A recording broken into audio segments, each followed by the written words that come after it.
literacy of blind children and providing access to information that empowers blind people in their daily lives. Those are the stated goals of our guests in this week's For Your Community segment. Joining us to discuss that mission is Janet Ulwick-Sacca, a volunteer for the National Braille Press and also a teacher of the visually impaired. Great to have you here this morning. Let's talk about, so people can understand at home, what is the National Braille Press?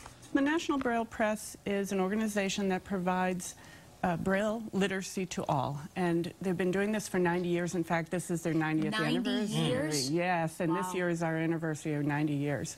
That's so incredible. We're very excited about that. And your work with the organization got the attention of the Patriots here, the recipient of the Myra Craft Community MVP Award. It was quite an honor to be amongst these dedicated people who volunteer their time and energy and give to their communities. And the Myra Craft Award was quite an honor for me. What's the connection that you have to the organization? How did it start, and what do you do?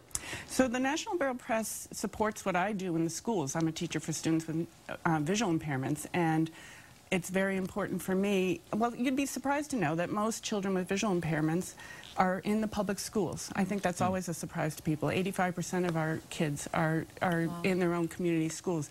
But we need to support them with the critical information that they need, the same that their peers are getting in the classroom. And that might be Braille, and the National Braille Press produces books, tests, and all the equipment and materials that we might need in the classroom. Tell us about this book. Oh, I did bring this wonderful book, Pete the Cat. So this is brilliant. These books are available through the National Braille Press, and it's a print book, as you see, that you would buy on the in the market, but here the Braille is placed over the print so that my students can read the Braille alongside their peers.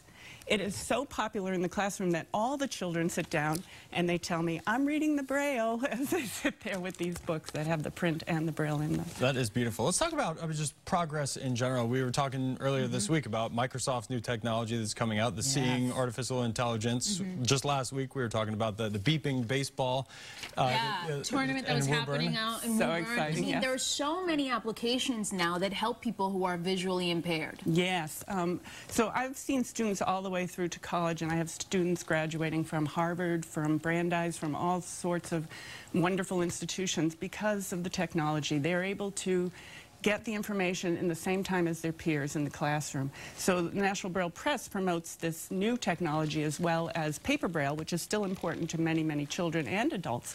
But looking forward to the future that we can provide this technology that in small PDAs or smartphones, it can translate to Braille and back to print. Platforms. Quickly tell us how people can help. Contact the National Braille Press, nbp.org, and volunteer. It's great, it's fun, and you'll love that you did it. So great to meet you, Janet. Thank you so much for the work you do and for being with us this morning. For more information on this segment, you can head to our website also, cbsboston.com.